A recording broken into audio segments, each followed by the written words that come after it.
Mga anak ni Lenny Robredo, sino-sino sila?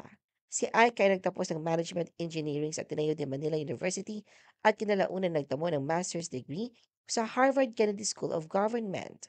Bilang panganay siyang tumayong pangalawang magulang ng kanilang magkakapatid matapos pumanaw ang kanilang amang si Jesse Robredo.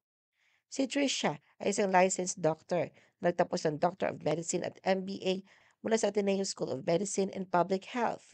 Kilala siya sa kanyang pagsusumikap, dedikasyon sa serbisyong medikal, at pagmamalasakit sa mga nangangailangan. Noong 2022, pumasok si Tricia sa Harvard Medical School kung saan nagtapos siya ng Master of Medical Sciences in Global Health Delivery.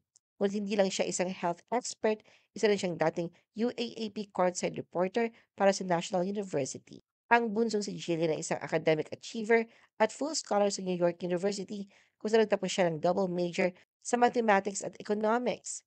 Isang graduate ng Philippine Science High School, ayon kay Lenny, si Jill ang may kakaibang timpla na kasipagan at humor.